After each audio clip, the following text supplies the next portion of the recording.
Good evening and welcome to the Wednesday, June 7th, 2023 council meeting, and we are beginning at 6:01 p.m. We honor all the many First Nations, Métis, and Inuit whose footsteps have marked these lands for centuries.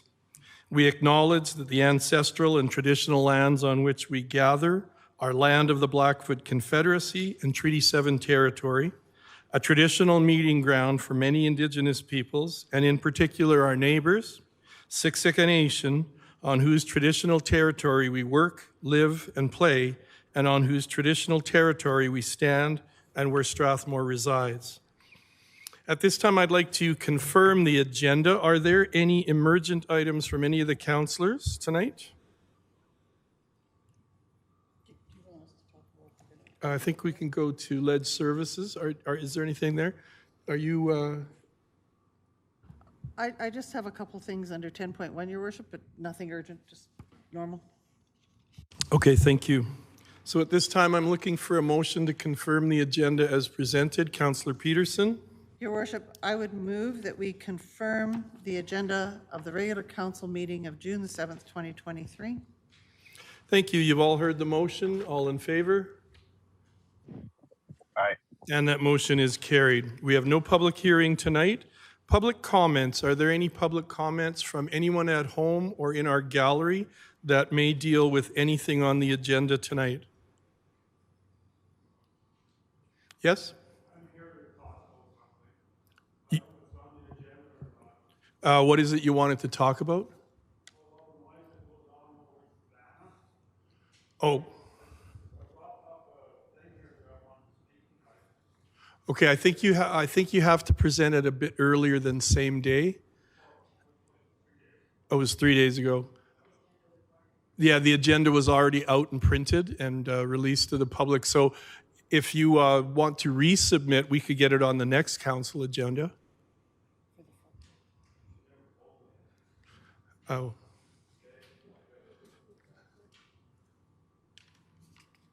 Lead services, what are you thinking? You're going to just... We'll get his information and we'll get him scheduled as a delegation at a future meeting. Okay. Did you hear that, sir? They're going to meet with you now, get together all your information, and you can bring it at the next meeting. Okay. Thank you. Any other public comments tonight on any of the agenda items? Seeing none, we have no delegations. And that brings us to the consent agenda. And are there any items from the consent agenda that council would like to see removed and put into the regular agenda?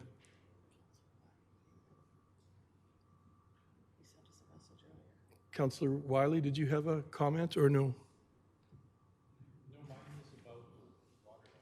Okay, thank you. So we're looking for a motion to approve the consent agenda items. Never fails. Councillor Wiley. I don't mind reading this out. So I move that council adopt the recommendations of the following agenda reports by an omnibus motion. 7.1, regular council meeting minutes from May the 17th, 2023. 7.2, special council meeting minutes, May 29th, 2023.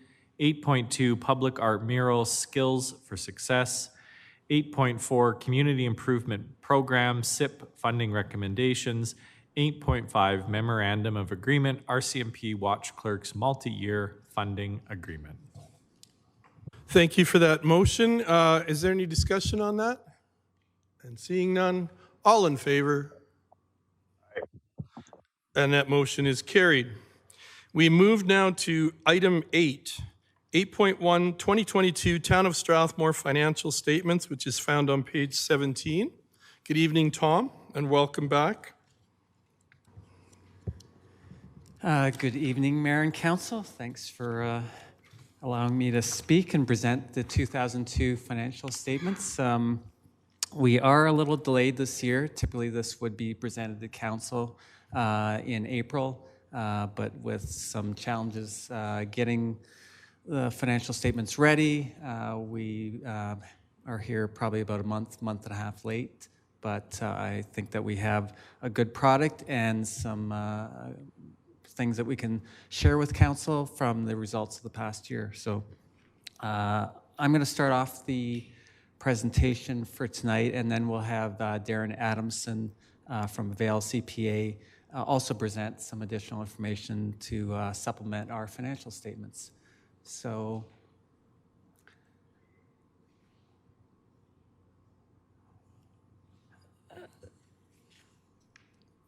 the, just let me get my notes.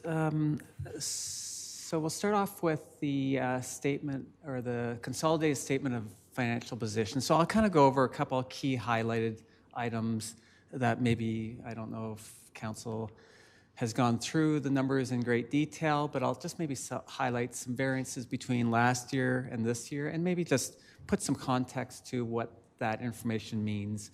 So in our statement of financial position, as you can see, the top line item is cash. So our cash situation over the last couple of years has been quite good. So we've been able to maintain adequate cash balance. And as you can see in line 4 there for investments, we also have $11.7 million in investments. So we've got a nice blend of cash and investments. And as you'll see later on, the investment balance pretty well mirrors what we have in our reserve balance currently. So that means that the reserves that we have, we're utilizing to get the best return that we can by investing them in various investment certificates. So that's good to see that we've been able to manage the dollars and get them in a good position. You'll also notice that we have, for 2022, our taxes receivable increased from last year of $544,000 to $780,000. So that might look like a significant increase of outstanding taxes that residents and businesses owed at the end of the year.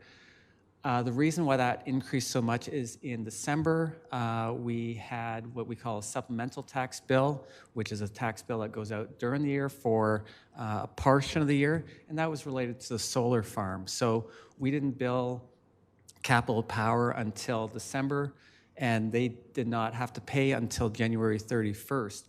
So that was still outstanding at the end of the year, and that was in the $200,000 range. So that's why you've kind of seen an increase in the taxes receivable owed there. I also want to kind of maybe just talk about that amount a little bit too, because when you look at that amount and say, if you reduce the Capital Power amount from that, how much taxes are owing for the year? So, and I don't know if this has been ever mentioned to council before, but what that equates to is about 2% of our the tax levy that we billed out for last year is still outstanding. So that's not a bad number. I've seen a lot higher numbers than that in difficult financial times, but I've seen better numbers where we saw probably in the 2000s, between 2000 and 2010, we were typically, for communities like Strathmore and other towns around southern Alberta, probably in the 1% range. So again, we've seen a bit of an increase there in outstanding taxes, but nothing that is, say, deemed to be considerably high. So again, just something that we'll maybe look at past trends for the last number of years, and we'll kind of monitor this amount and see how this is reflected over the future years, because again, that can kind of indicate financial strain in the community for people that maybe can't pay taxes because of other financial needs. So just something I wanted to highlight there, so sorry for that. And just a couple other things on the statement of financial position is you can see that our deferred revenue went from $3 million, so that's about halfway down, to about $410,000. The big difference there, the decrease was related to our MSI grant funding. As we know, we had some prior period adjustments related to the MSI grant. So again, we had a big balance last year. We've now utilized that for capital projects, and now the amount is a lot lower. So that's a significant amount there. And then the line below it, long-term debt, you can see that we've gone from $22.5 million in long-term debt down to about 18.7. So we've reduced that by about $3.8 million. I've got a little chart coming up that will just kind of share where we're projecting our debt will be going over the next couple of years. And one last item on here is inventory for consumption. Last year it was 0, this year 102,000. That's something new that we put in place this year. And we're going to probably expand that in the coming years, where we're going to track our inventory. And you might ask, well, what sort of inventory is the town holding that we would track? Certain things that we might look at tracking in the future would be gravel, maybe various supplies and that might be at the pool, other shop materials that we have. The one thing that we did, or the two things that we did track for this current year, was water meters. So we had about $90,000 in water meters in inventory, and we kind of want to match that up as we sell meters to new developer, or say new housing projects. And we also, because we'll get revenue kind of offsetting that. Plus we also have a replacement program for water meters that are maybe aging, and we go into homes and replace them. So we had about $90,000. We didn't want to flow that through as expense this year. So we set up as inventory, and we'll match that against the as revenue and as they are utilized. So just something different that we're looking at doing, and we'll probably continue to expand. So, so we'll move to the next slide, and just kind of some quick highlights on our revenue. I think we've already talked to council over the past few months about some of the variances that we've seen in the revenue over the past year. I guess the biggest thing on the revenue, it's maybe hard to see up here. It's also on page, I think, 5 of your of the financial statements. Is our tax revenue was about $150,000 higher than budgeted, and again, that's related to the solar farm. So we saw our tax revenue increase based on what was budgeted for that project. And the other key thing, and we've talked about before, is user fees was substantially up, and that was related to our franchise fee. Our franchise revenue was about $800,000 higher than projected in the budget. Part of that was through, I think, higher usage, and also there was an error in the budget. We had budgeted low, so again, that was compounded. So we took in about $800,000 higher in expenses. So overall, we ended up taking in about $600,000, about $600,000 more in revenue for the year. On the expense side, the next slide, you can see the bottom line there. Again, this is page 5 of the financial statements. Our budgeted revenue on the left-hand column there was $36,800. Our expenses for the year was $35,300,000, so about 1.5 less. Big reason, again, as I've indicated in the past, we're about $1 million under budget on salaries and wages for last year, so that was a significant amount. The one, I guess, major expense increase that we had was related to the RCMP, the retro payment that we had to make, and that was in the range of about $500,000. So with various other savings and adjustments, we came in about $1.5 million under budget on expenses. So in the end, the numbers were quite favorable and positive, and that allowed us to do what we've done recently, moving a substantial amount of our past surplus and our current year surplus into reserves. So that's why you saw earlier our reserves going from $8 million to $11 million. The next slide, I'm not going to get into a whole lot in the surplus. Sorry, Tom, if a councillor has a question Yeah. on something you've just said. Sure. Councillor Mitzner? Okay, so on this page under revenue, we haven't budgeted anything for development levies? No, so those are not known during the year. So those are off-site levies. So those come from, say, new housing projects where the developer, and Ethan's probably talked to you many times before about the off-site levies. So we don't know those, so we can't really project them. So when they come in, it's not like that surplus additional revenue that we just take into our coffers.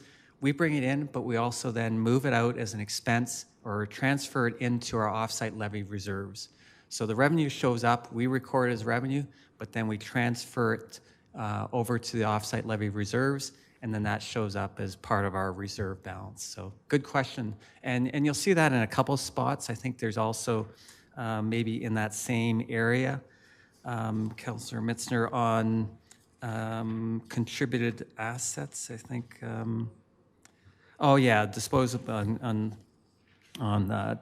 gain on sale of disposable or tangible capital assets, and that was gain that we generated from the sale of a police boat. So, or not police boat, the fire department had a boat that they sold, and we actually made a profit on the boat. So that's why it shows up as a gain. So. And that's typical. You'll see some of those things, and those are not things that we project or include in the budget. So that's why you'll never see it, say, in the budget. So because they're not really firm or known at the time.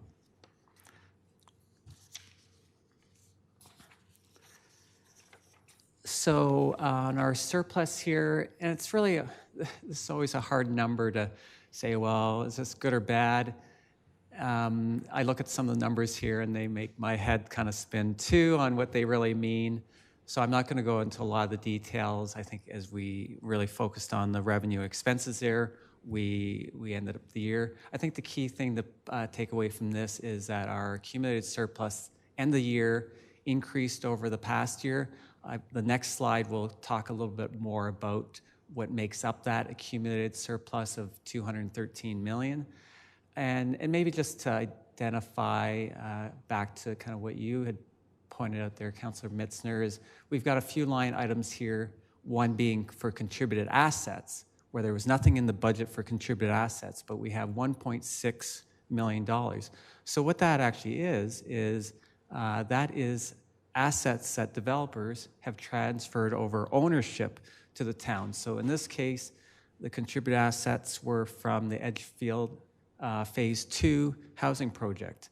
So they transferred ownership of the roadways, water mains, sewers, sidewalks, parks, all that type of stuff was transferred over ownership to us, and we record that on our books as an asset. So that's why, again, we don't budget for it, but it comes over and we have to record in our financial statements as an asset.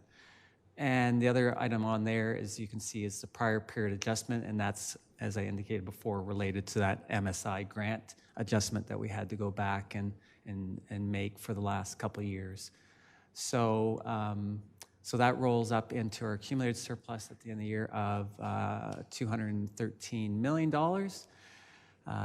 which sounds like a big number, but when you look at the value of a lot of our assets are probably valued at more than that, but this is historical value. This is what we invested maybe 40, 50 years ago in various buildings, streets, roads, everything. So we can go to the next slide.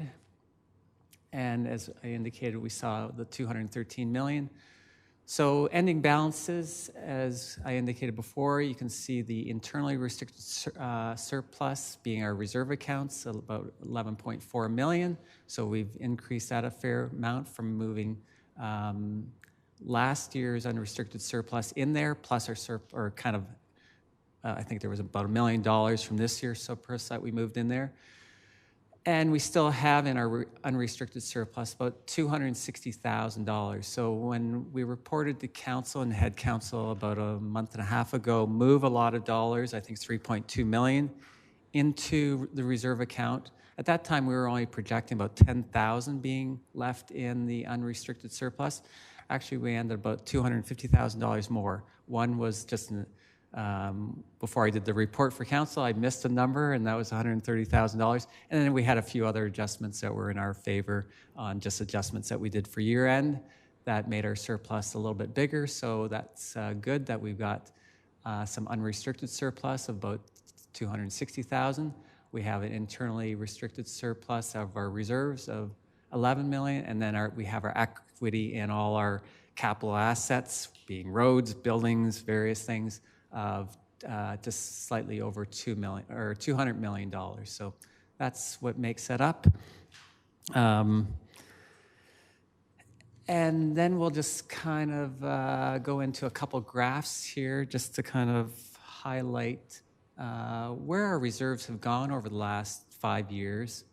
As you can see there, our reserves were in the range of about $11.5 million in 2018, and over the last number of years, they dropped into that 9 million or slightly below 9 million range over 2019, 2020, 2021.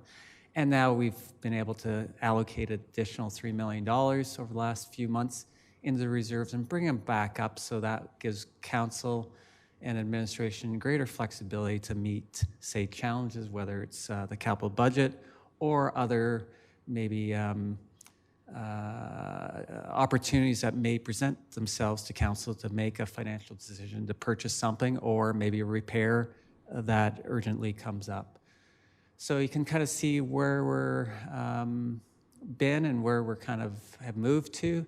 And as we work into the 2024 budget, we'll really focus with council, where are we going to be, say, over the next 5-10 years for reserves, and really focusing on how many dollars from our budget are we trying to allocate to reserves. The balance might not mean everything, but it's really how many dollars are we allocating from our budget to make sure that we have sufficient revenue or sufficient dollars set aside to meet the capital budgets, since most of the reserve funds will be used eventually for capital projects. We'll go off to the next slide, and again, just a summary of our debt. So I know the mayor's talked a little bit about debt from years ago when he was a wee little boy, but and we've gone over the last 5 years, and then a little bit of projection based on this past year's budget, where we're headed for our debt. And as you can see, 2018, we were slightly over $10 million, went up about 25 million, and now we're down into, for 2022, 18 and a bit. And if we don't take on any more debt, we'll be slightly under 15 million in 2 years from now. And that just puts council in a good position where, yeah, you've got some debt, and really strategizing as we look at the 2024 budget, looking at 10-year capital plan.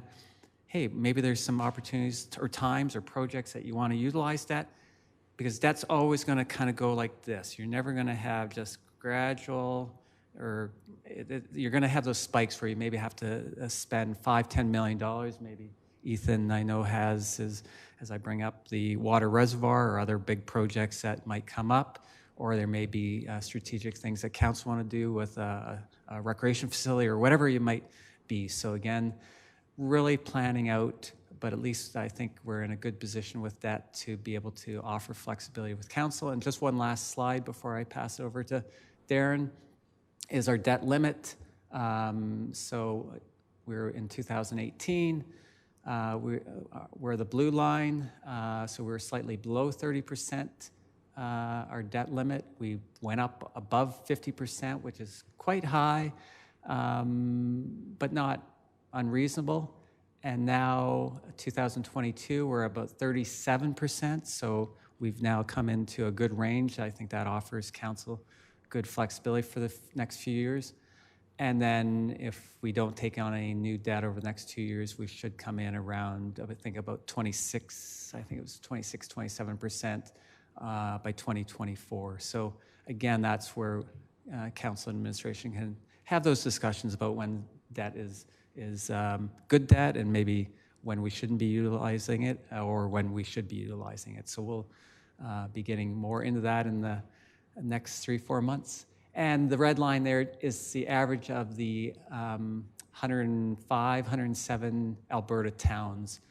So you can see where in 2018, the average debt limit for the 107 towns was right on 30%.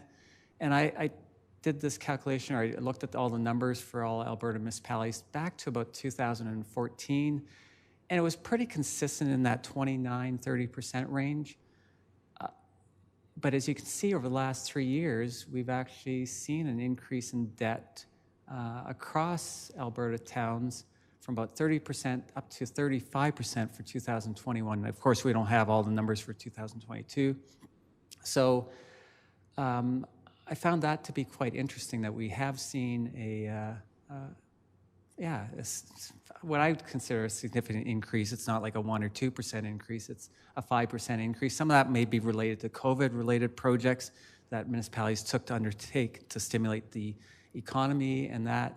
So that'll be interesting to watch that trend over the next few years and how do we match up against it. So that's kind of my presentation, the highlights. I know Darren's got some more information and he'll have some good graphs talking about comparisons. So if council has any other questions for me, please answer them. Any questions from council on Tom's presentation?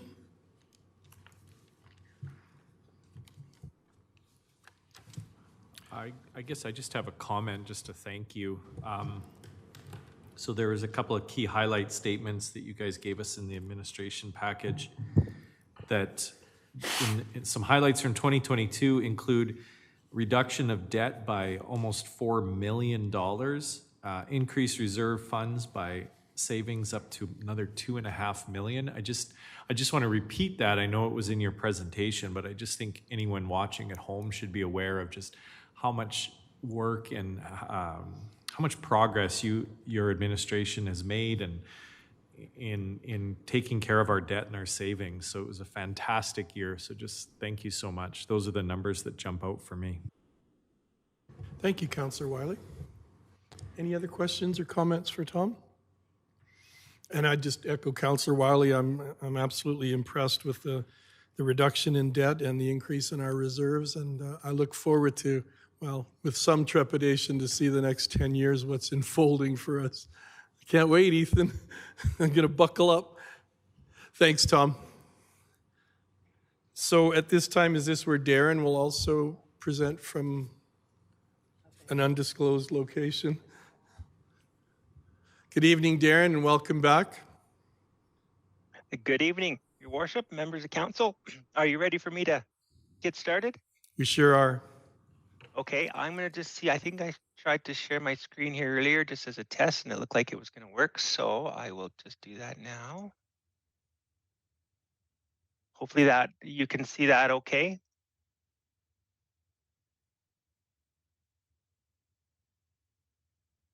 It's a dark screen that says you've started sharing your screen. Yeah, and I'm just, okay. There. There we go.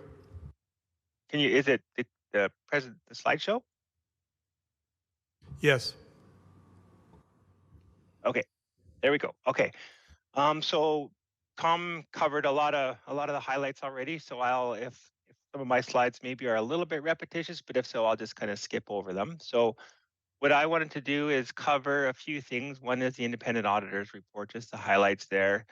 Some high-level financial results, which really has already been covered. A couple of the notes to the financial statements.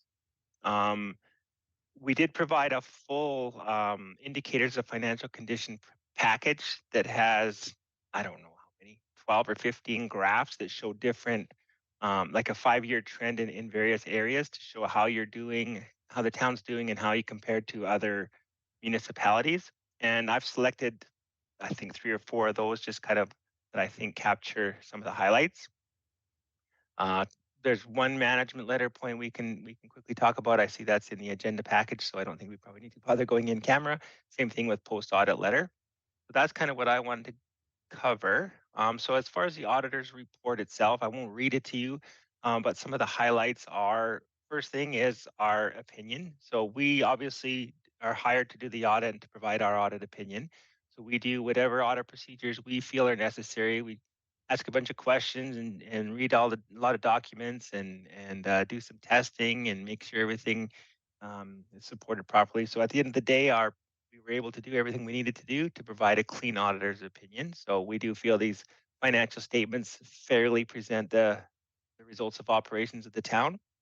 The auditor's report, although it's a bit boring to read, it does provide some good information, and it talks about the various responsibilities. So one of management's responsibilities amongst many is for the preparation of the financial statements. So We've already gone through with management the drafts, and we've made whatever changes management wanted. So council, of course, is also responsible for many things. One of them to oversee management and to approve the financial statements. So I'm assuming we're going to get that finished off tonight. And then as auditors, we're responsible to do the audit. And part of that is identifying and assessing the risk of material misstatement so that we make sure we cover off the larger risks. We don't so we spend more time on the larger risks than on the smaller risks, let's put it that way. We need to understand your internal controls, evaluate your policies and estimates, conclude on the going concern assumption, and evaluate the presentation of the financial statements. So we've done all that, and again, in our opinion, the financial statements are fairly presented. Tom already went through the numbers, but I just have two quick summary slides. So for 2023, your statement of operations shows an overall surplus of 3.7 million, which consists of an operating deficit of 1.8 million, which is better than budgeted by a couple million. And then we add in the capital revenue or the capital, contributed assets. Those get recognized in revenue in the year that you receive them, whereas the expenses for those are going to come in future years as amortization of tangible capital assets. So we don't really have a matching of revenue and expenses when it comes to capital revenue. So anytime you have capital projects that are funded by grants or by donations, you're going to have a surplus. So again, this year we had another surplus and better than budget. So obviously that's good news. And then from a financial position standpoint, the way that the financial or the statement is laid out is we take our financial assets minus our liabilities equals our net debt position, or if it's the other way around, if assets are higher than liabilities, then we're in a net asset position. So we're in net debt position, but we have improved by over 2 million over the previous year. And the reason we're in a net debt position largely is from previous years when we've invested a lot of money in tangible capital assets. So our overall accumulated surplus has improved again, as Tom mentioned, by over 3.6 million. So significant non-financial assets. So just a really quick high level overview of that. Tom did already bring up this note, so I just would say 213 million is the total accumulated surplus since the beginning of the town, 125 plus years ago, I'm guessing. So the town's been around for that long. We've had $213 million worth of surpluses, but of that amount, 201 million has already been spent and invested in capital assets. So the remaining 11.7 million or so is available for future spending. And to put that into perspective, our annual expenses are somewhere in the 33 to 35 million. So maybe about 1 year's worth of expenses is sitting in spendable surplus. So good place to be, but not excessive. Debt limits has already been covered, so I'll just skip over that one. So then Tom did have a couple of graphs as well. And I mentioned that we provide our indicators of financial condition. So when we look at the graphs, we'll see that we're comparing Strathmore to comparables of the same type, which are towns with a population range of plus or minus 25%. So we've only got 4 comparables in that category. Well, 3 actually, including Strathmore. Comparables any type is any municipality in Alberta that has that same population range. So it's going to include counties. So some of the ratios between a county and a town are not going to be comparable just because of the makeup. Largely, capital assets is one where counties have significant amounts invested in roadways, much more than towns do. But anyways, that's where we're counting. And then the total town count is all the towns in Alberta. So the first graph I'm looking at here is total assets to liabilities. So this year we have over 238 million of total assets. Our liabilities are under 25 million. So almost 10 times higher our assets and liabilities. And you can see the 5-year trend. So the last 2 years we've gone up. So Strathmore, of course, is the blue line. And it includes 2022 figures. The comparatives are all pulled from Alberta Municipal Affairs website, which obviously we don't have the 2022 reported numbers yet. So we just have 4 years for the comparables, but we can still use that as a pretty good trend line. And normally I would compare it mostly to the town average, which is the red line. So that's the comparable town average, which is the the green line. So in this case, we can see we're pretty comparable, and we are improving over the last couple of years. The next graph is comparing total operating expenses to the taxable assessment. So what we're trying to do here is compare our expenses to what's happening in the overall economy. So every year when it comes tax time, you have your assessor assess all the value of properties in the town. And last year it was 2 billion. Is that what that is? Close to 2 billion. So it's gone up over the last couple of years. Our expenses have gone from 33.2 million to 35 million. So on a percentage basis, it's 1.8 compared to 1.68 last year. So we're up a little bit. Tom mentioned the reason that a couple of the expenses were up. Largely, the biggest one was wages. I think part of that was COVID hangover and releasing of any further restrictions, and so we're able to get to things that hadn't been done maybe in the last year or two. So, and this is another graph that shows town is doing well. The graph is flat or slightly increasing, but basically it's flat. So that means our expenses are in line with what's happening in the economy. Another way to look at the long-term debt. So Tom's graph showed total long-term debt over the last 5 years and then a projection for the next 2. This graph is similar, but it shows the debt servicing. So 2,707,000 is what's projected for 2023 principal and interest payments. If you compare that to this year's total revenues, it's about 8%. So currently we're spending about 8% of our revenues to cover our debt servicing. And again, as Tom mentioned, that's projected to come down further over the next couple of years. And since 2020, when there was, I think, almost 7 million in new debt, you've paid off, I think it's about 4.7 million over the last 2 years. So again, that's already been covered, but another improvement in this indicator as well. So we looked at the expenses compared to the taxable assessment. And so here we're looking at own source revenues compared to the taxable assessment. So own source revenues, we're excluding any grants that we get from other levels of government. We're just using the revenues that the town can generate on its own. And we're comparing that to the assessed values. So you can see again here, pretty flat over the 5 years, increasing a little bit over last year. We had an increase in taxes and an increase in user fees, partly with franchise fees and whatnot. Going to go up and down, but again, this one is very highly correlated with the expense line. So no concerns from my perspective. They're both in line with each other. And then here I'm looking at total accumulated surplus available for future use. So this is including all the reserves plus the unrestricted surplus. So again, Tom covered this pretty much, but so we have 11.7 million of spendable surplus now, and over the last 5 years, you can see what the trend has been and how we compare to the comparables. So it's a little bit lower probably than some of the comparable towns, but at the same time, I would guess, which I don't have a graph for it, but I would guess our tangible capital asset increases are higher over that period. So we've spent more invested in capital assets than putting into reserves. So that's it for the numbers. We do have a couple of letters to quickly talk about. So one, we have a current year recommendation on our management letter. One quite minor recommendation, really. When we do an audit, we go through all of the different transactional streams, the different revenue streams and expenses and payroll, and we do cradle to grave testing and all that stuff. So lots of times we're going to have some pretty significant recommendations for a lot of our clients on how they can improve their internal control systems and processes. This year we've got one item, and like I said, it's very minor. When we did our utility testing, there was a couple items in our sample that had the utility rate being charged was slightly less than what it was supposed to be. I mean, we're talking very minimal dollars.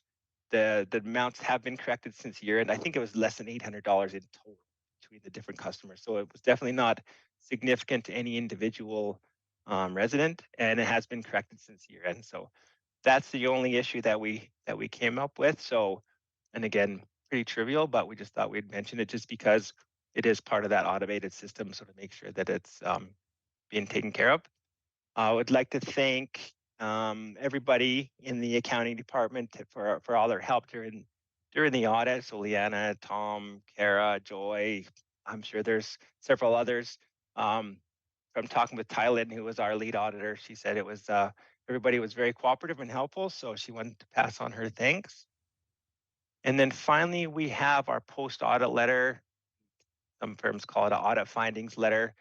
For the most part, this is generic boilerplate issues. Frankly, if we would have found any significant issues, we would have brought it to your attention before today. We didn't find any illegal acts or fraud, nor did we suspect any. We didn't have any disagreements with management or other particular difficulties encountered during the audits. Like I said, we get full cooperation. And so none of those issues. There is a letter, I think, in your package that provides some more details, but for the most part, that's the highlights. And then we do talk about some emerging issues. So there's some changes in accounting standards that are coming down over the next few years. The most significant one will be asset retirement obligations, which may or may not affect the town of Strathmore. So if we have things like asbestos in buildings or fuel tanks in the ground that have leaked and you need to remediate or things like that, then we'll need to look at recording a liability for that. And then in 2025, we'll be looking at changing the presentation of the financial statement. For the most part, that's a statement of financial position. And I like the change that they're going to make, instead of having it right now where it's assets minus liabilities equals net debt plus non-financial assets equals accumulated surplus. They're going to go back to kind of a more balance sheet presentation where you have assets at the top, liabilities and equity at the bottom, and they balance out. I think that's more intuitive for most people, and I'm happy they're going back to that. So that is everything that I wanted to cover. But I definitely give a shot if anyone has any questions. Any questions from council for Darren regarding the audit? Yes, I'd like to point out this is the first time ever that Councillor Peterson has had no questions for you. So that's got to be a good indication. I think Tom covered all the questions that she was going to ask. Seeing no questions or hearing no questions for Darren, then we're looking for a motion to accept.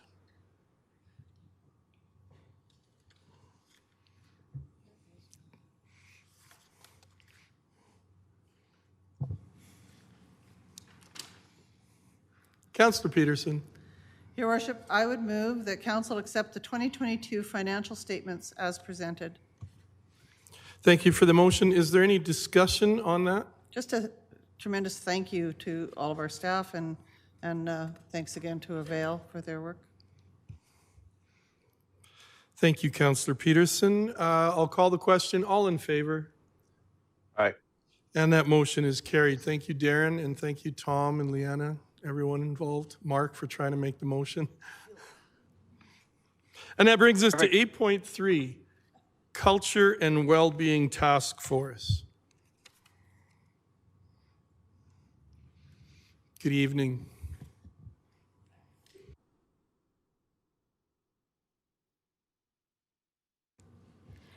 Good evening, Your Worship and Council.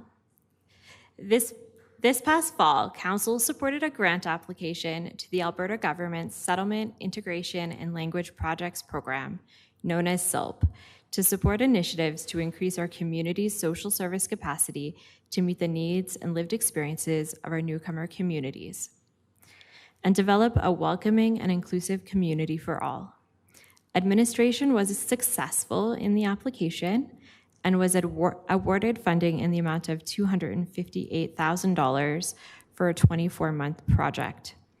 Administration was also successful in receiving funding in the amount of $12,950 from the Canadian Mental Health Association to support community well-being that leverages the strengths of Strathmore's unique culture and heritage. Both grants have significant budgets to support community events such as the Alberta Culture Days, as well as additional ongoing programming and initiatives. A requirement of both funding agreements is ongoing community consultation and engagement to guide the implementation of the grant activities and events. To fulfill this requirement, we are recommending the development of a culture and well-being task force. As such, I am here to ask for council's support to adopt the Culture and Well-being Task Force terms of reference as presented. Thank you for your presentation. Are there any questions or comments? Councillor Peterson has a million now. So first of all, grant writing is hard and onerous, and the grant writing in and of itself, I know, is only the beginning. It's the follow-through and the follow-up, and so I just really congratulate the town and the work that your organization and that you're part in that and that FCSS has done. My one question when I was reading through the task force terms of reference and looking at some of the work that you're doing, particularly with regards to the supporting newcomers and how some of that focus flows into local economic development. And so probably my question is more geared to administration, but I will direct it because you're standing where you are. And so my question is, how, first of all, does the task force on culture and well-being link to the rural renewal stream? And where is our community with regards to moving forward on the rural renewal stream? And how do those two entities, the Culture and Wellbeing Task Force and the Rural Renewal Stream, how do you perceive, or how does our administration perceive those coming together? So I will share a little bit about this grant and the project that we were awarded funding for. So this was a grant to build the capacity of the community to respond to the needs of immigrants and newcomers, and therefore it would support any future decisions for the rural renewal stream. Thank you. And if administration wants to add anything to that. So it supports future decision making, and it would support that if that is a choice in the future. Does that answer your question? It does, absolutely. I have many more now for administration, but from your perspective, that answers the question. And I don't know if you want to deal with those now or you want to wait till 10.1, Your Worship, but Might be more clear to do it at 10.1. I'm not sure. I leave it to administration. Sure. What I'm thinking for senior administration, the questions I have relate to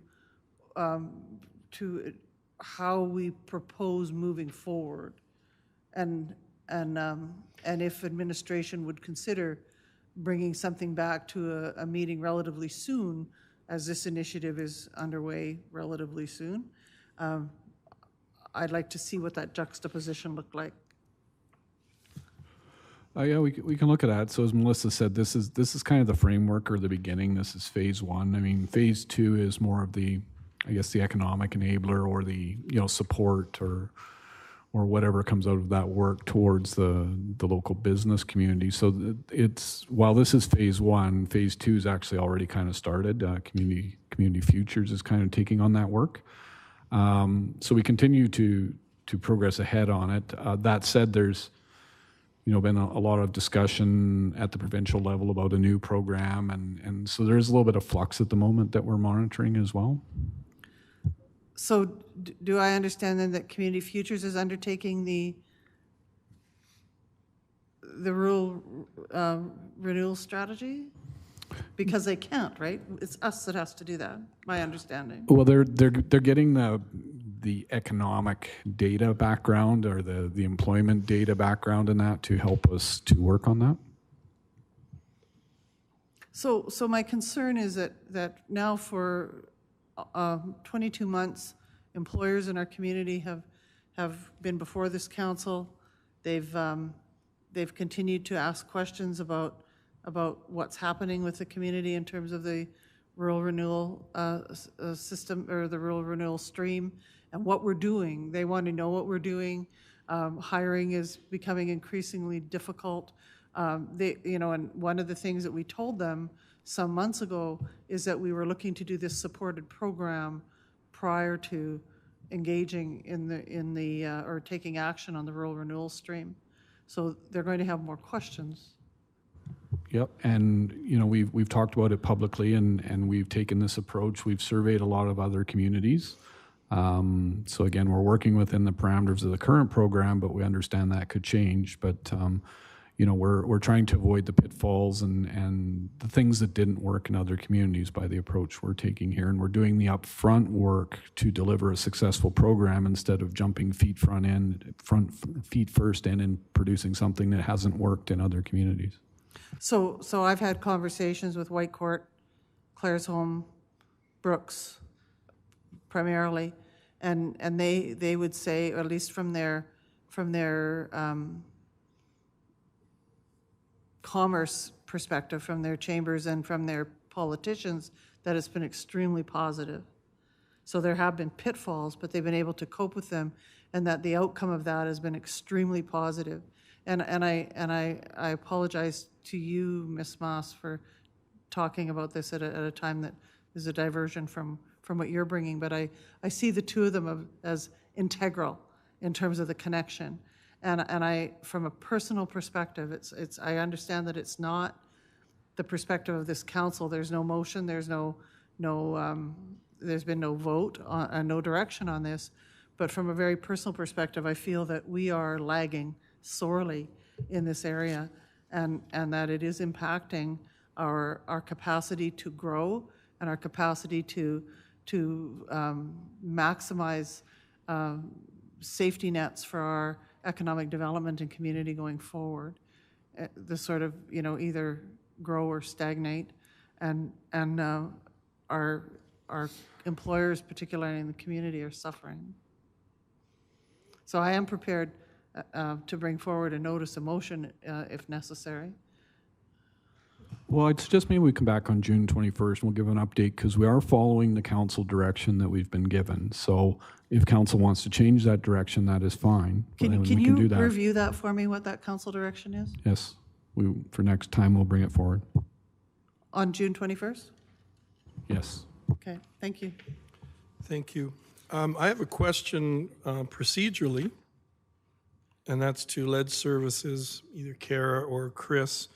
When we're looking at approving this terms of reference, this is a point where we would talk about possibly one council member being on this committee. So if there was and I don't want to lead the council, but if there was a situation where we didn't agree or we didn't think that a council member would go on this, then you would have to amend that, or you'd have to change the motion. I'm just looking ahead to our possible discussion. Yes, Your Worship. You could amend this because it's just done by resolution and not bylaw. Okay. There could just be an amending motion to change the terms of reference. Okay. And then that resolution could be passed tonight. Okay, thank you. Councillor Wiley. Sure, thank you. I read that once approved, there'll be a call for applicants will be posted on our website.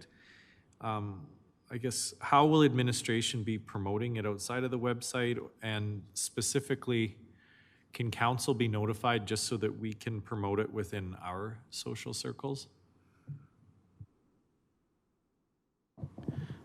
Thank you, Councillor Wiley. It's not my expertise, but as far as I know, usually the communications department will put it out on social media, but we can absolutely let you know as well so that you can circulate it. We have a page on the website for it, so you could just send people the link or direct them towards that. I would really appreciate it if we just even received an email in our inbox and then we could get on top of promoting it. Thanks.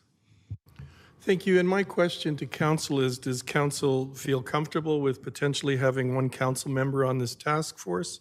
And I guess it's early as far as which one of us might want to be on that task force if it's approved to have a council member.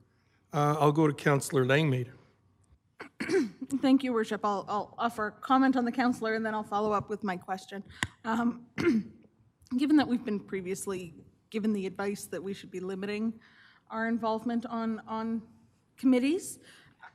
I'm leaning towards not having a council member on this committee, but I'm willing to discuss that further. But the question I have is, it's my understanding that the purpose of the grant that we received and the purpose of the program is to assist with welcoming newcomers to town. In my mind, that particularly means people arriving from afar, not necessarily from Calgary. Is that a correct assessment of the goals of this task, or one of the goals of this task force? I would say that the goal of this task, well, there's a couple of goals, because we do have 2 grants here. So we're talking about the SILP grant specifically for newcomers. That is just to try to develop a community that can respond to all diverse needs of all newcomers, whether they come from Calgary, because we are seeing rural migration, or from another country. It's just a really diverse and open goal to create a social service system that can respond to those needs, and a welcoming and inclusive community. Okay. Does that answer your question? That answers my question, and it goes into my follow-up question. When I go into reading, preference will be given to applicants who have an interest in fostering an inclusive and welcoming community, have experience in event or program planning, have experience with nonprofit organizations. How are we ensuring through this task force that we're actually hearing from people who are newcomers to our community and what their needs are?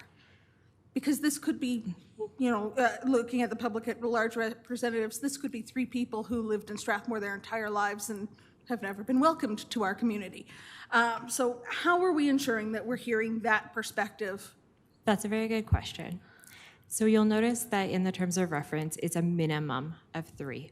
And that's because we want to make sure that everyone who wants to be involved has that capacity to a reasonable, as a member of Interagency, which is a group of social service organizations across Strathmore and Wheatland County and the region, we will circulate this. You'll notice that in the terms of reference, we also encourage organization representation, because one of the goals of this program is to develop their capacity as well. And what the needs that we're hearing is they don't have that education and training and knowledge. And so some of those programs look like SAIL, which is Strathmore and Area Adult Inclusive Learning, and they have an ESL program. CCIS, so the Calgary Catholic Immigration Society, is a partner on the grant and the program. We are making sure that we are doing our work to make sure that we ask and encourage the organizations to be a part of the task force and a part of the project. Excellent. Thank you for that answer. And then, I had one other question.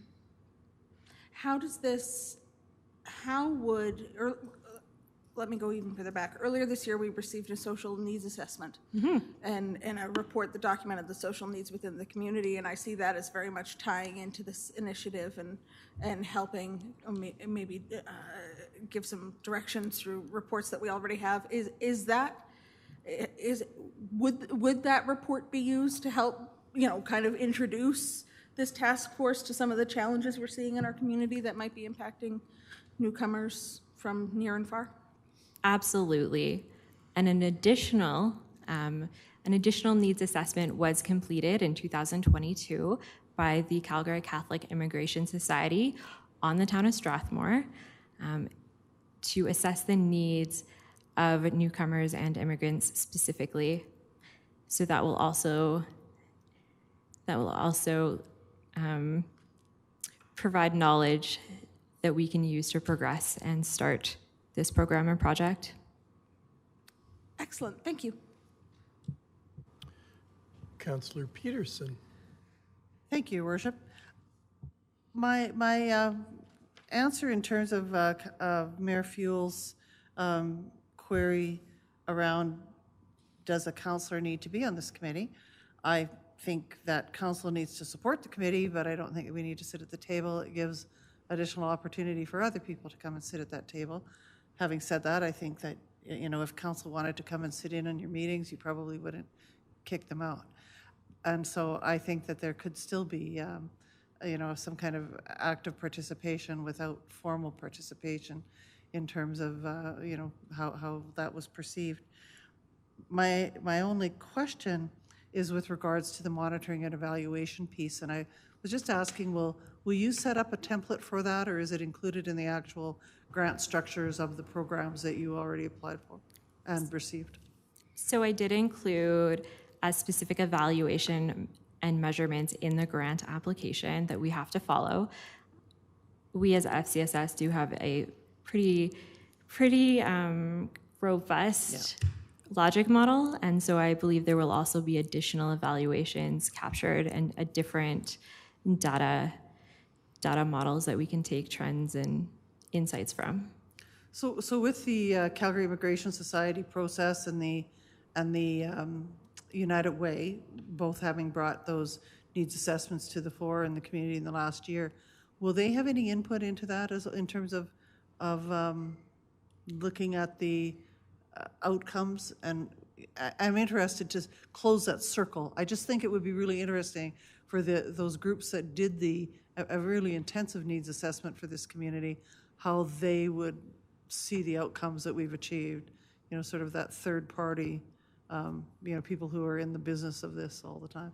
And I don't know, it's not a question to be answered today, but just wondering, because I know you think far ahead and be interested. But The thank you. Calgary Catholic Immigration Society will be a partner in this project from start to finish, and I know they are continually working to, like, they did the needs assessment separately before we brought this project forward, and so I know they're working in the community to close that loop as well and continue working on those deficits and strengths alongside this project. So I think there's a lot going on in this community to support diversity, inclusion, and the needs of newcomers.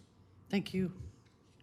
Do you see this task force as being operational in nature? And by that I mean, would this task force be planning and manning certain events to for newcomers to the town?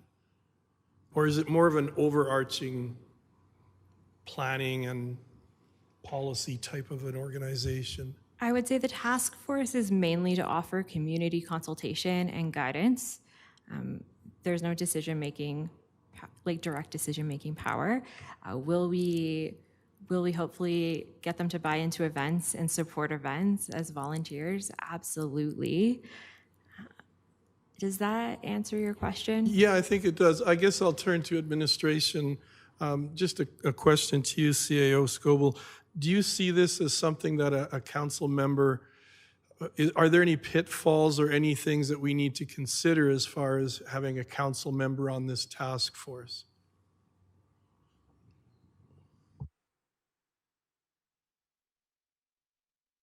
There shouldn't be, I don't think. I mean, you know, if the committee ends up bringing something forward for decision-making or a budget item or whatever, it's kind of the same situation that you're in with a number of committees right now. But, I mean, it's not a council committee, it's not a board. So, you know, task forces are fairly informal in terms of a governance structure, so to speak, or I guess conflicting governance structures. Okay. So I guess my question is still out there. How does council feel about potentially having a member on this task force? Or do you see that as a thing where we should remove that item from the terms of reference? Councillor Langmaid. Your Worship, I would be willing to make a motion to amend the terms of reference to remove the requirement that a member of council sit on this. Okay. This not committee, task force. Task force is so negative. Can we do group?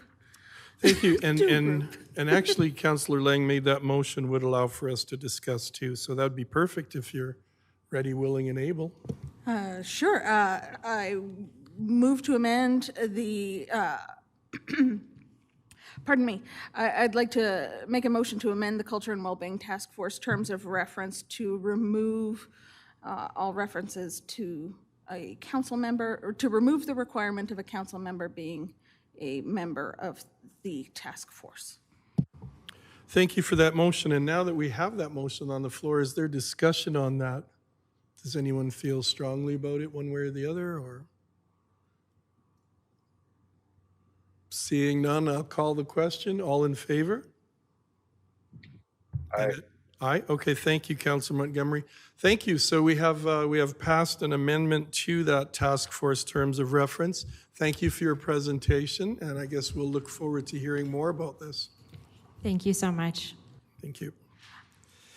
That brings us to item 9, bylaws. 9.1, Intermunicipal Collaboration Committee Bylaw number 22-20, page 73. Jamie, you're speaking to this? Yes, Mayor Fuel. I'll be brief. Just present.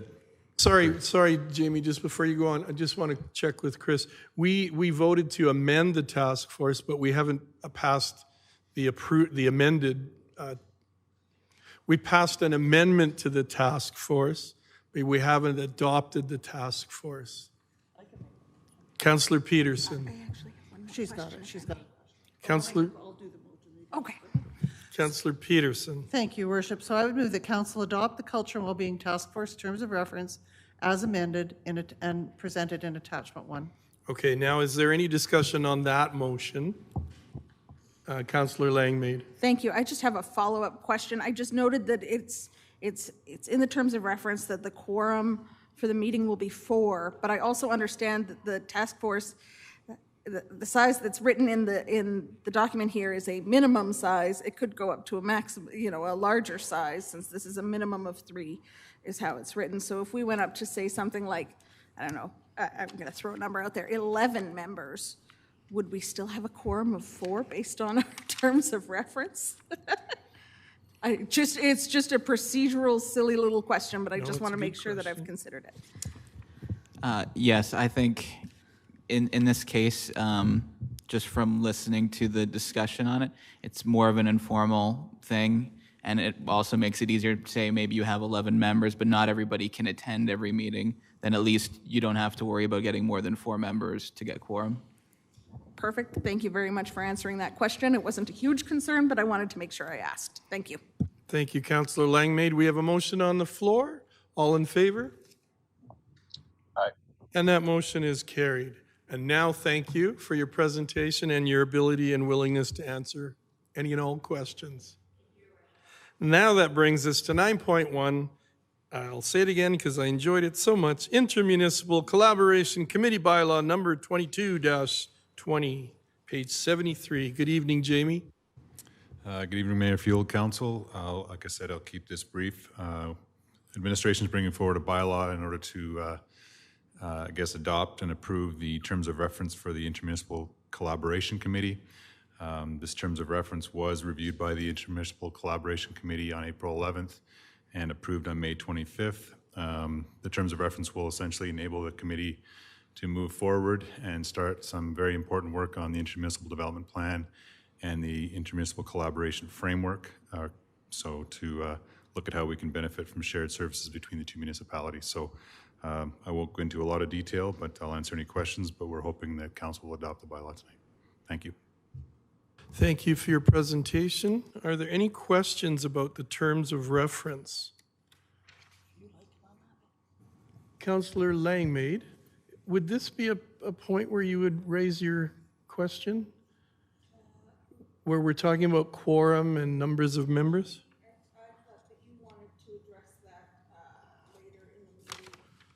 Yeah, it could come up in questions. I'm just wondering if we're approving the terms of reference, your question might be relevant. Sure. I think it might be relevant now. Sure. So the question that I came up with was something that I thought of the other day, and that's regarding the makeup of the committee that we send, our ICC committee, our Intermunicipal Collaboration Committee, and that it includes 4 councillors, which is technically a quorum of council. And I was wondering if we had if we had any concerns, or if we should be concerned that technically with a quorum of councillors within a meeting, are those constituting council decisions, given that there's a majority of councillors present at those meetings? So in other words, lead services or admin, does us having 4 of our council members on the committee constitute a council meeting when we meet in the intermunicipal committee meeting? I'll start it off, and maybe the ledge services can help, but my understanding of what you're approving tonight is it states in there that, no decision made by that committee is binding and that it has to come back to the council. So I don't think that constitutes a quorum, but I guess that might help ledge services here. I guess my follow-up question is, I remember back to the beginning of my training that we were warned when we get together in too large of a group, and I understand that as a majority, and I understand that states that in this document. However, does that align with, and I don't pretend to have this piece of legislation memorized, and I'll lean on you for this, but does that align with how the MGA outlines what a meeting is and what we need to be careful of? I think the bigger concern is if you were meeting and not having specific parameters around it, right? So you have a documented terms of reference that's being adopted by bylaw here, right? So you're being fully transparent about what that looks like. You're bringing all of the decisions back to council to be decided upon in accordance with this. So again, I think it's more around the transparency. When you hear about, lawyers and things talk about the majority of council meeting, it's generally not in this kind of circumstance that they're referring to. Maybe I can add to that with a bit of an example. Like I said, it's not a secret, the meetings. All council members know that these four individuals have been appointed to that committee. They're serving on it. There's notices of the meeting. I think a way to look at it is, if you wanted to apply it to an extreme, if 4 of you go to Alberta municipalities and 4 council members from every council in Alberta go to Alberta municipalities, there's 200, 300 council meetings happening at that thing, right? So I think you're pretty safe on it. Okay, yeah, and I understand that there is some flexibility to that, and there's always in rules areas of gray. I think where this came up for me was I was reading a news article about some councillors that went to a meeting, and now there's some legal issues going on about that, and I thought, we should look at our committee, because the four of us who are on that committee have seen this document through that committee, and through that committee approved this document to come here, and I'm worried that it doesn't provide a fair opportunity for the members who aren't on this committee to have a chance to raise their concerns if the four of us who are on that committee have already kind of. And again, anything that comes out of those informally given meetings us a that requires a decision has to come back physically to this location at a Town of Strathmore Council meeting for debate and decision by this council. So. Okay, thank you. Thank you, CAO Scoble, and Councillor Peterson is speaking next, and thank you, Councillor Langmaid. So I never thought about that when I was going through there, but certainly, as Councillor Langmaid said, every presentation I've ever heard from Brownlee certainly highlighted that, and I don't think it would ever be a concern in the context of the terms of reference, because they're well laid out. But if there were needs for preliminary meetings, that might necessitate a different context. And so it might be worth getting a legal opinion just so that we can have it on hand. And I don't know if we... So for clarification, Councillor Peterson, are you thinking that if the 4 of us on this intermunicipal committee meet before we have the committee meeting, is that constituting a Town of Strathmore Council meeting? Well, and so I think it's just keeping it clean, right? It's just keeping it clean. So, if you're meeting and that, because that is not referenced in the terms, right? Because it's not a part of it. So I think that it's just worthwhile, it'd be easier if there wasn't a majority, but there is a majority of council sitting on that committee. Thank you. Kara? I know this is before you tonight for a decision, but the other alternative that's always available to council too, and is often very common, is to have 3 with 1 being an alternate. And so, obviously that would require us to go back again, which is absolutely doable. But if that makes council feel more comfortable, that's also a possibility as well.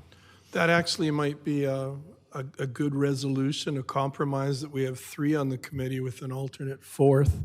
But that would then have to come to the intermunicipal committee too, to see if Wheatland County is willing to do the same thing. So can this be deferred for a bit? We have a long time before our next intermunicipal committee meeting. I think that was like, it might happen in July. That's what I thought, but. Through the chair, if I could answer, yeah, there is a meeting date. I think that the committee did agree to the July 13th if needed. And so in theory, if council wanted to, make a motion that suggested there was 3 members and an alternate rather than the 4, we could take it back to that meeting. It's not something that administration anticipated doing, but it's up to council. Thanks, Jamie. Councillor Wiley and then Councillor Wegener. I just would point out that it was us who requested to have 4 on the meeting, and then we would be going back and delaying the process by asking for 3 again. So, but I think that's, if we did do that, I think it would show that we're concerned about doing the absolute correct procedures as far as being on a committee and the numbers. CAO Scope? Yeah, well, I think the best path forward is to just put it on hold tonight. We'll get a legal opinion and come back with it once we've had that discussion. Okay, thank you. All right, thank you, Jamie. Thank you. That's been an interesting discussion. I appreciate that, Councillor Langmaid. I never considered that. I think you're done now, aren't you, Jamie? No, we actually didn't have to do anything. So do we need a motion to defer this at all, Kara? No? Okay. So that brings us to 9.2. Oh, Councillor Wegener, did you want to weigh in? Okay. So can we summarize where we ended on that one? Yeah, I think we're going to hold off on this until CAO Scoble gets legal opinion, and then this could come back to us on the June 21st meeting potentially, if it seems to be an okay procedural thing. Would you like me to make a motion to refer it to committee? Kara? If council would like to provide formal direction, that's fine about getting the legal opinion and bringing it back, but we're clear on what needs to happen. Okay. Councillor Wiley? I'm sorry, I'm thick. I don't understand the concern. I Well, need it explained to me. I think the concern is that we have designated 4 of our councillors to be on that intermunicipal committee. And the concern, or the question that Councillor Langmaid had, is if 4 of us go to the meeting, by the very fact that we're meeting as a group of 4, does that then become a Town of Strathmore council meeting because we have 4 in attendance? So that's what they're going to get legal advice on. Okay, I get it now. Okay, thank you. And thank you, Councillor Langmaid. That brings us to 9.2, Capital Reserve and Library Loan Repealing Bylaw number 23-18. Good evening, Chris. Good evening, Mayor and Council. So before you, I have the Capital Reserve and Library Loan Repealing Bylaw number 2318. Administration's been conducting an audit of the town's bylaws, and as we've reviewed them, we've noticed that bylaw number 8721 is an outdated bylaw that's establishing a capital reserve. So for this reason, administration's recommending that we repeal that bylaw, as well as the library loan bylaw number 0211, and that one's also just outdated. So basically through the work that we've done, we found a couple outdated bylaws that we'd like to repeal, and I can answer any questions if there are any. Councillor Langmaid. No questions, just ready with a motion if you wish. Perfect. Perfect. Given that these were both written before I went to grade school, I'd like to move that council give first reading to bylaw number 23-18, being a bylaw to repeal bylaw number 87-21 and bylaw number 02-11. Thank you, Councillor Langmaid. You've heard the motion. All in favor? Aye. Thank you. Councillor Langmaid again. Happy to continue on. I'd like to also move that council gives second reading to bylaw number 23-18, being a bylaw to repeal bylaw number 87-21 and bylaw number 2-11. Thank you for that motion. And now that we have a motion for second reading, is there any discussion further on this? I'll call the question. All in favor? Aye. Thank you. Councillor Montgomery. Councillor Peterson. I would move, we're a unanimous consent. right? Third, unanimous Yeah, consent. I would move that council give unanimous consent to a third and final reading of bylaw number 23-18, being a bylaw to repeal bylaw number 87-21 and bylaw number 02-11. Thank you. All in favor? Aye. That motion is carried. And I move that council give third and final reading to bylaw number 23-18, being a bylaw to repeal bylaw number 87-21 and bylaw number 02-11. Thank you. All in favor? Aye. And that motion is also carried. That brings us to item 10, councillor information and inquiries. 10.1, questions between councillors and council statements. Councillor Peterson? My first question, Your Worship, relates to the gentleman who came forward to council tonight asking to speak. And one of the things that I was thinking, and I think that if this is often political environments are often difficult for people to navigate, no matter what we do. But when I was looking at our agenda, and our agenda says public statements. If people were only going to look at that, they might think, well, you can come to this meeting and make a public statement.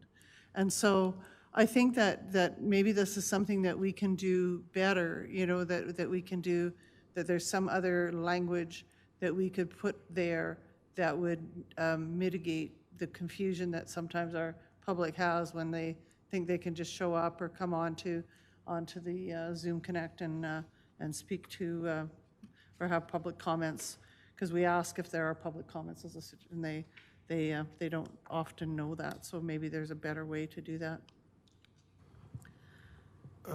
Question then for Kara. Do you need direction on possibly adjusting that wording so that it's a little more clear if people come to the public gallery or call in or on Zoom in? I'm just thinking even on the agenda, like I think Just the title. there's probably... I mean, what I've seen CEO. before is there's, any member of the public can show up to speak to any item on the agenda, right? Right. And then this gentleman was here It tonight. was not on the agenda. Yeah, for what we call delegation. I've seen delegations on agendas before, even Yes. if there's no delegations, so that We it's- used to do that, yeah. Okay, we could probably look at doing that, but I think it might need a bylaw amendment, but I'll defer to Ledge.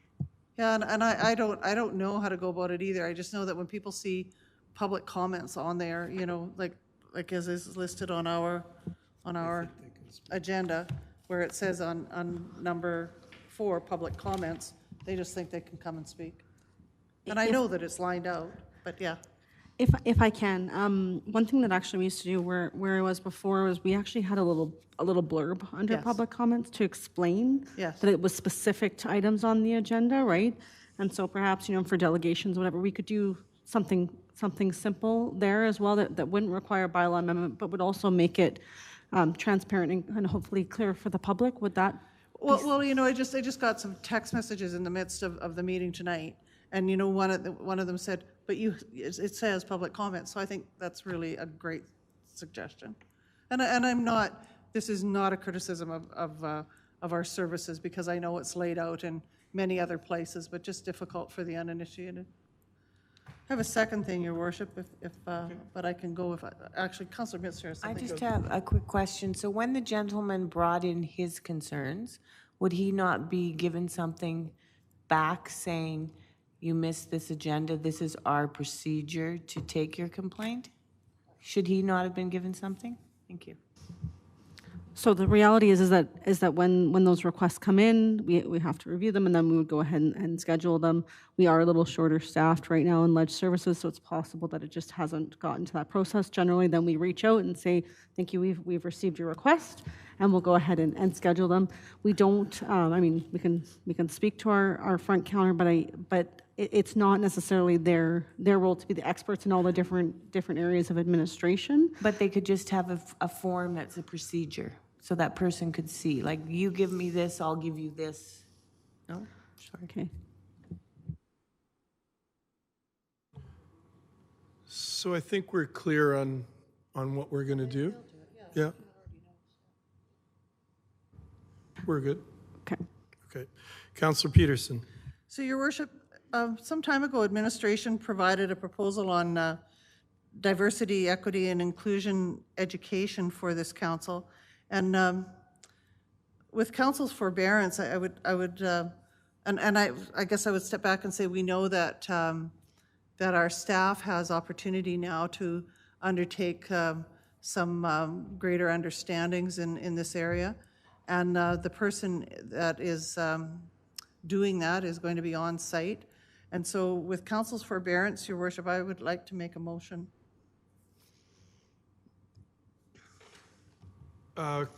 Do we need to do a notice of motion, or can you just make a motion at the same meeting? Like, I just want to make sure we're proceeding the correct way. So you would need to do a motion to direct Yeah. direct whatever the action is under 10.1. Yeah.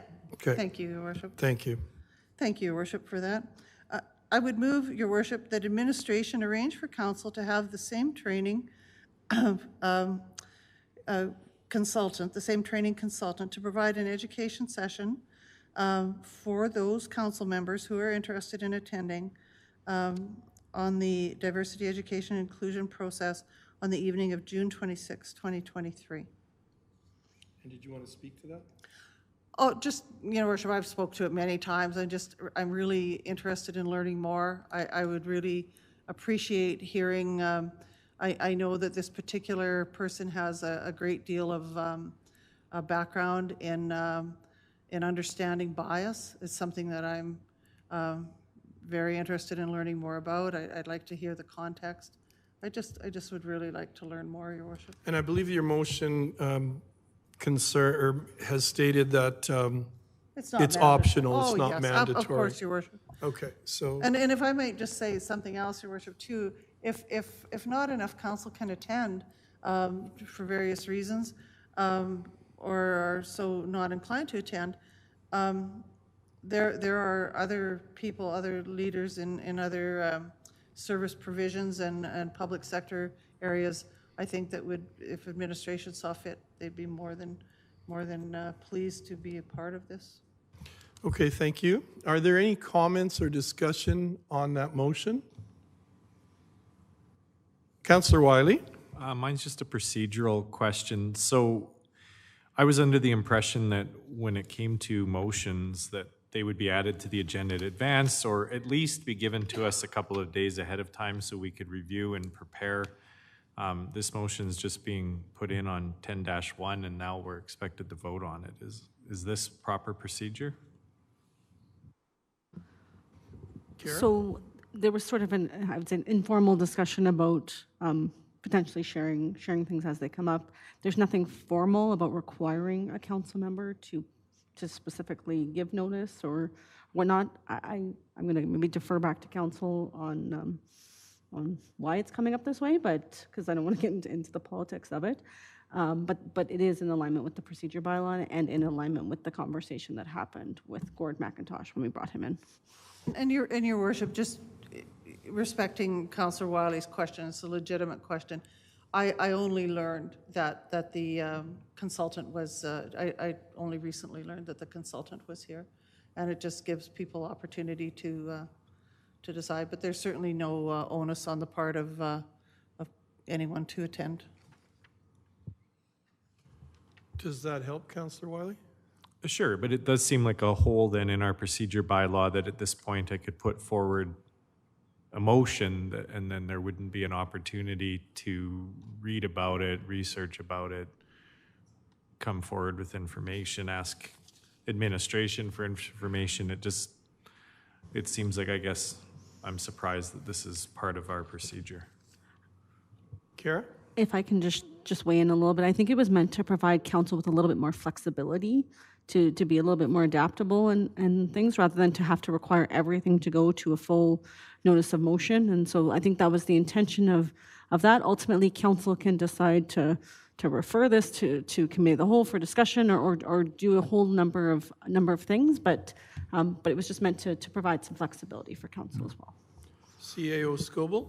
I think just taking a step back from that further, there's been in the past a lot of emails from different council members that I want to discuss this at council, or I want to do a study on this or whatever, and there was no mechanism to bring it forward. Like, the administration can't take direction from one council member to do something or not. So, at the workshops with Gordon McIntosh, it was workshopped how to meet this request for all council members, because we get them quite regularly, and that was what came out of the process, was that if you want to talk about something at council, whatever it may be, this is the opportunity for council to do so. And in the procedure bylaw amendment, it was incorporated in, and I think we've got the flow chart attached to that says the different pathways, and it's, so out of this, I think this is the first time it's been used, but there can be a motion to do something, there's a motion of council to make a decision. There can be a motion to,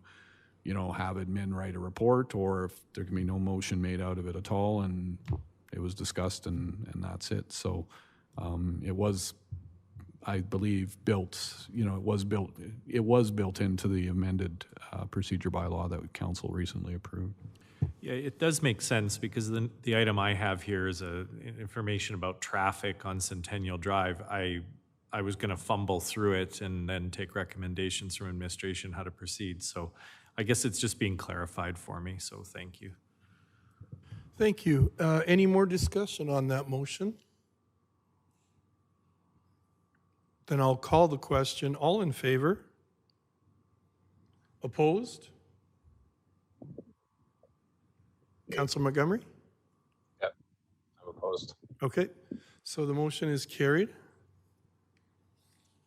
And that brings us to boards and committee reports. Are there any tonight? Oh, sorry, Councillor Wiley? I have an item for 10.1. Oh, okay. So it may end up going through the same process as Councillor Peterson just did. I'm not sure. So I'll go backwards. So concerns about Centennial Drive. I've had two different residents express concern that they call it drag racing or racing at night on Centennial Drive. Infrastructure Department installed traffic counters on Centennial Drive for 2 weeks in April. There's been data given to us on council via email. From administration's perspective, the data they collected was acceptable. I think they said 85% of vehicles were traveling below the speed limit, but then there are certain times a day where there have been evidence of vehicles driving in excess of 100 kilometers an hour.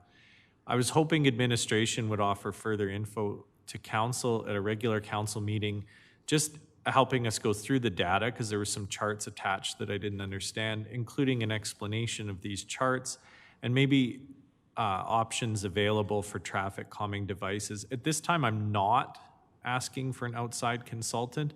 I just would like if our inside administration could help me understand the data, do a presentation, and go over some solutions to the problem, if council thinks there is a problem. So, all that's to say, I might end up making a motion the same way that Councillor Peterson did. I just wasn't sure how to go about this process.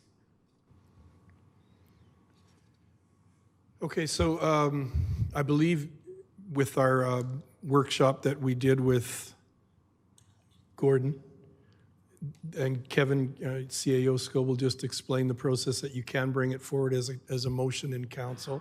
So I guess you can put a motion on the floor, and then we can discuss that motion and either approve or turn it down. Okay, so I'm about to follow the same procedure then as Councillor Peterson. So I would move that council ask administration to, I want to use the word presentation, do a presentation on the data received regarding Centennial Drive and options available for traffic calming devices. Councillor Peterson, do you have a question on the Well, motion? I just have a question. Yeah, help me So- word that, please. No, not to wordsmith it, but, one of the things that I think we could really, that I found valuable when you were already querying and the information that came back would be to learn more about how administration makes those decisions. So that's what you're asking for, but it's not just Centennial Drive. Like, there's lots of issues constantly here. Park Lane Drive is another one that we get lots. So, and I know that our legislative services is, short-staffed and has a lot on their plate right now, but maybe there's something that they could find a time to bring back how they make the decisions. Like, I know that from time to time on council, we used to have a committee, a traffic committee. We had a traffic, and I forget what it was called, traffic safety committee? Like traffic advisory.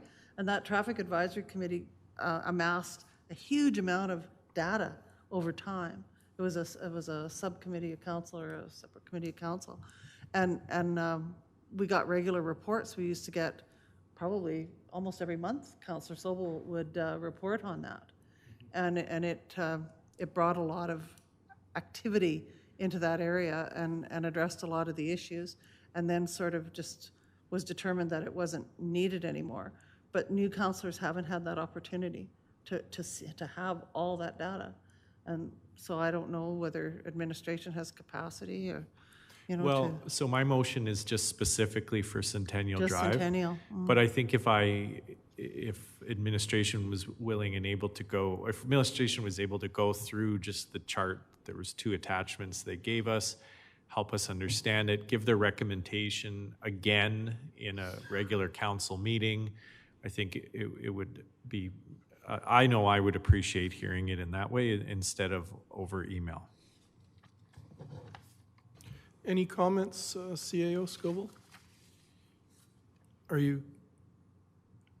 Well, if it's not a significant amount of work and it's confined to those 2 charts, but I would comment that these are, professional engineering analysis done through what they call the RTAC standards, or maybe the ATAC standards. I don't know. I majored in highway engineering 30 years ago, and I think things have changed. But, I guess I would just caution, we can give an overview and whatever, but I would caution not to get into the operations. When you start saying that this standard doesn't apply or that standard doesn't apply, you're creating, we don't like that standard and we want to do this, you're starting to create liabilities for the town. Yeah, so in part of the communication that was going over email was just recommendations of next steps if council did indeed reject the recommendation from administration. But I would prefer if that conversation happened so that I could hear other councillors' opinions on it. There were some 4 really good ideas about next steps, but I'm not prepared to move forward on any of them without hearing other councillors' thoughts on that. So if admin just came in and did something as simple as went through the data that was collected on Centennial Drive during those 2 weeks, gave a recommendation again, just as they had over email, and then I would be really interested in hearing council discuss what they think about the next steps. Yep, we can come back and go through it again, I guess, Okay, thank you. Councillor Langmaid? Thank you very much, Your Worship. I just have a short statement. No motions, nothing too difficult for. Wait, this Oh, there's a motion's- motion? Yeah, sorry. That's okay. Oh, you didn't want to comment on the motion? Okay. Councillor Peterson? So, Your Worship, I'm now have a perspective on this. I saw the report, and I do see, I'm concerned about the comments I've already made, because I do see how this is wading into operations, and that it might cross a line into operations. So I'm not inclined to support the motion for that reason, because I do think it's already been done. Administration has taken it on. They've done it. We bring them back. We've crossed that fine line, like in my perspective. I hear that, and I'm not inclined to support the motion for that reason. Did the, I'm trying to think back to the emails. Did it come to us in a public setting where the public could see no. So. Operational report, okay. That's right, okay. Councillor Wiley. Oh, sorry. Okay, so we have a motion on the floor. Is there any further discussion on that motion? Could we have the motion restated, please? Just Sure. So I make Councillor, sure that I know. or Chris, maybe you have it? I can try my best, Your Worship. That council direct administration to bring back a presentation on data from the Centennial Drive traffic data.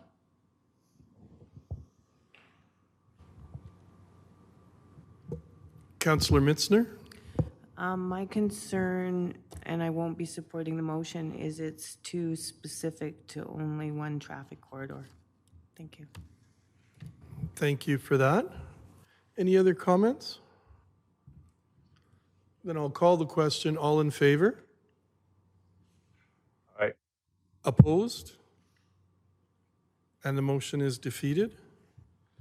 That brings us to 10.3, question and answer period. Are there any? Oh, Councillor Langmaid. May I make a statement under 10.1? Thank you. I'm sorry I jumped the gun a little earlier there. I just want to take a quick moment to make a statement and recognize Pride Month here in Strathmore. So as we celebrate Pride Month in rural Alberta, we embrace the beautiful diversity within our communities. In this corner of the world where cowboys rode alongside two-spirit individuals and small town values intertwine with the vibrant colors of the rainbow, it's my hope that Strathmore can stand together as a beacon of acceptance and inclusivity. Love knows no boundaries, and the strength of our community lies in its ability to embrace every individual, regardless of who they love or how they identify. I hope that we can find unity in celebrating our LGBTQIA2S+ neighbors, friends, and family members, and honoring the courage and resilience of those who have paved the way for equality and understanding and the life that we have today. So I want to take this moment to recognize June as is Pride Month in many places across Canada, and I want to wish the members of the LGBTQIA2S+ community here in Strathmore a very happy Pride. Thank you, Councillor Langmaid. Councillor Peterson? Thank you, and thank you, Councillor Langmaid. I appreciate that. And Your Worship, if I could just say too, that June is National Indigenous History Month in Canada, an opportunity to learn about unique cultures, tradition, and experiences of First Nations, Inuit, and Métis. It's a time to honor the stories, achievements, and resilience of Indigenous peoples who've lived in this land since time immemorial. And I especially want to acknowledge our Siksika neighbors. And having said that, Your Worship, I'm very proud of this leadership team that they have and the work that they've done towards making this a very, very inclusive community. Thank you. Thank you for that statement. And anything at home, Councillor Montgomery? No, thank you. Okay, thank you. That brings us to 10.2. Any board or committee reports tonight? And then that brings us to 10.3, question and answer period. Seeing none, we move on to 10.4, administrative inquiries. Christopher? We've got them all in our agenda packages too. So the only thing I would say as far as the one about Hillvale Crescent is I understand the things said here. I still think that some of the two of the playgrounds in Hillview are pretty far from this area, and this is a green space. I get that there's potentially utility right-of-ways. I'll just be bringing this forward for us to discuss at budget time. Just because I think there's so many young kids living around that green space, and they don't have to travel far to play. Councillor Peterson. Your Worship, on your second administrative inquiry regarding the honoring of Leroy Flamond and the really excellent video that was done by our administration, the Strathmore's Legacy YouTube, I saw this really, and maybe I'm just thoroughly ignorant, and Councillor Langmaid is going to laugh at me now, but I saw this really neat technology where visual stories can be told on ordinary windows like this. And so I think it would be, and the technology's really inexpensive. It takes a small projector and a film on the window, and it can project on either side or both, and they can actually tell those stories. And I just thought, when I saw this, how really neat it would be, and all the stories that we have, you know, how we could project these on these beautiful windows and, you know, that have such a high visibility in the community. And how neat it would be. Just something for future consideration, Your Worship. Thank you, Councillor Peterson. And my only comments on this is I like the fact that we're looking to go through a proper process, and that we'll be looking at a way for these to be considered into the future. So I'm absolutely fine with just waiting until it comes to us at another time. Thank you.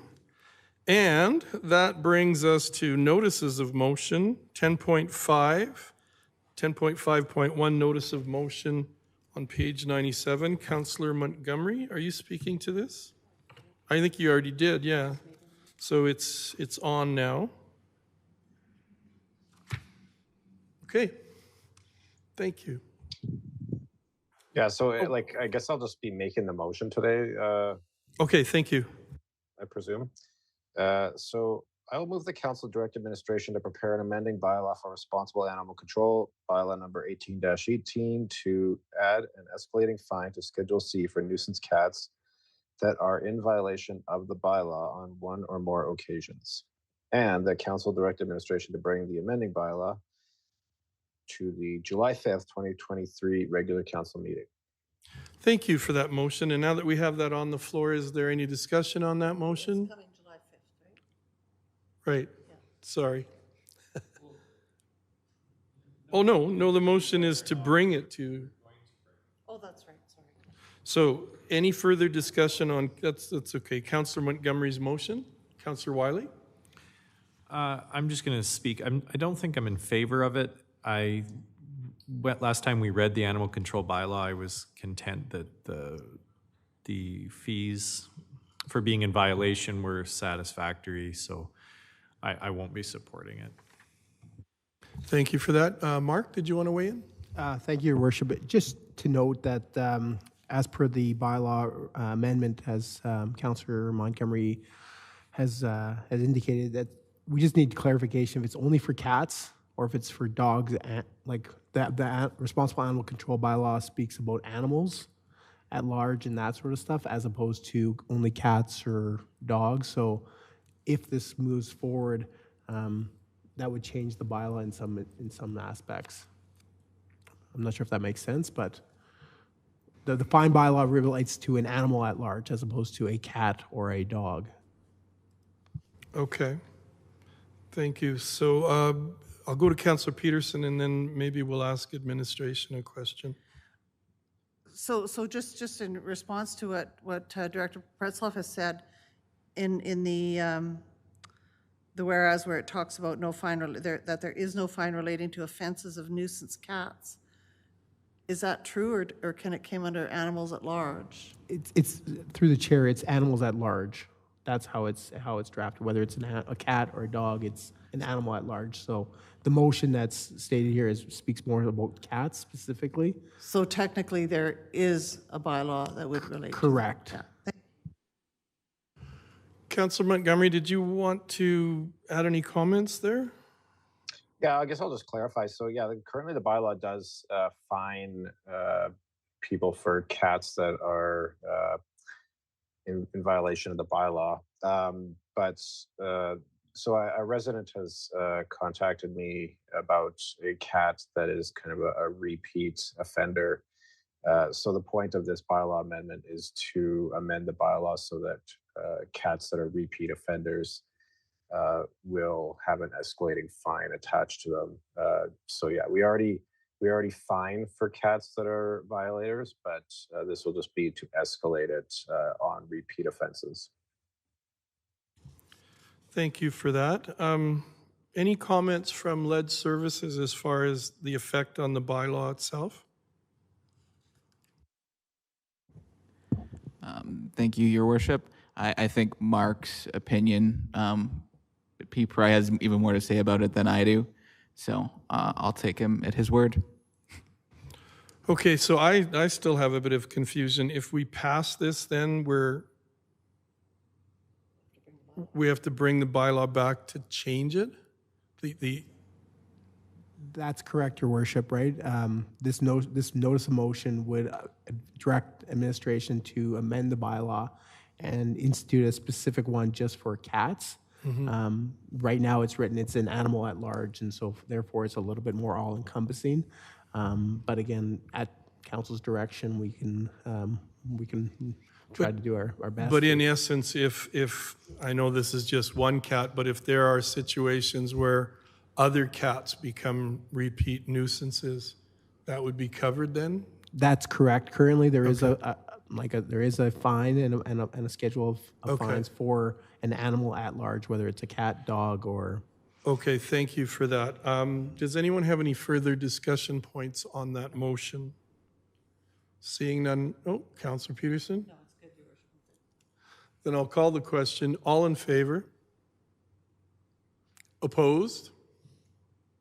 And the motion is defeated. That brings us to correspondence. Do we have any correspondence tonight? No one's written us? Just text to you.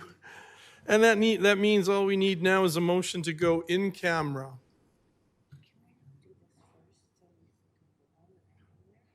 It's in the in-camera one.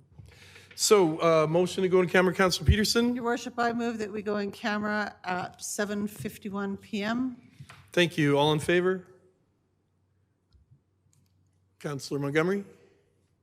Yeah, aye. Sorry. Okay, thank you. So that motion is carried. We're in camera.